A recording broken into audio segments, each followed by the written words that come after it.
Happy Friday, everybody. We're at the famous cliffs of Dover. These are the White Cliffs. You can see them behind me here. I'm going to take you on a little bit of a tour around about here so you can see where we are. Dover is on the southern coast, actually part of the southeast coast of England. So out here you've got the English Channel. You can see blue and calm. During most of the day you can see ferries coming through here because we're only 21 miles away from the coastline of France. And so this is a major crossing point. There's more of the cliffs over there. Kind of starting to get behind the shadows now. It is actually about 6 p.m. local time. So anyway, I just finished a big hike on the trail from where I'm staying in Dover. I'm actually right now technically in St. Margaret's, which is just a little sort of an alcove, I guess, in between the cliffs. Somewhere I'm going to grab dinner and then hike back.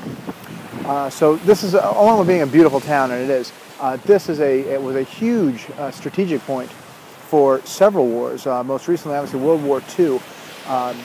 Dover Castle, the cliffs are literally, the white is just, it's a chalkiness and real easy to burrow into. And so the war tunnels were dug there for World War I and World War II, but it was from Dover that the rescue at Dunkirk, where some 7,000 British troops were saved, essentially. If you know about the battle when the Germans attacked the Allies and kind of caught them from behind in France and pushed them back to where all they had left was Dunkirk in France.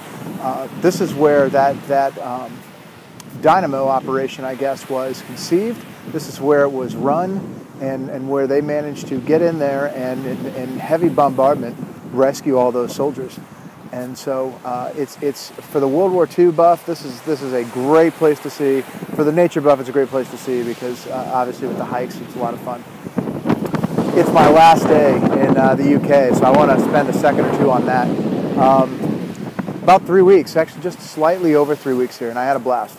This was a great trip. You know, this is a trip for me to be sightseeing. It's also kind of a trip for me to get to spend some time by myself and just sort of really take in the beauty of our world and do some things that maybe a lot of my adult professional life didn't allow me to do. And the UK as a whole is entirely worth it. You know, I've got a nice library of 2 to 3 minute films of all these different places, and I give you my opinions on them, I think, as we went along about which ones were worth it, which weren't. Dover, I would say, makes a good day trip. I don't think I needed 2 nights here.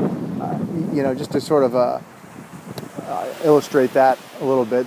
There is one hostel here, and it's just awful. I didn't stay in it either night. I had a bed and breakfast both nights because the B&Bs here are fantastic, whereas the hostel was awful. But I mean, you can spend about 4 or 5 hours at the castle. You know, you can do some hiking then at the on the cliffs. They've got a few other sites they're proud of, but it wasn't anything I felt compelled to need to see. So it made a great day trip. But overall, the UK was wonderful. If you get a chance in Europe, you know, I don't know if I'm ready to say right now that England is the place or the UK is the place you got to see. It's the best of them all. But I don't think I'm going to be spending as much time anywhere else as I did here. And Lord knows I saw an awful lot. It was a great 3 weeks. Anyway, tomorrow I'm off to Belgium. I did want to comment, if you're getting a chuckle out of my sunglasses, it was my one casualty on this trip. I crushed my sunglasses. I accidentally sat on them on my bunk bed, wasn't thinking.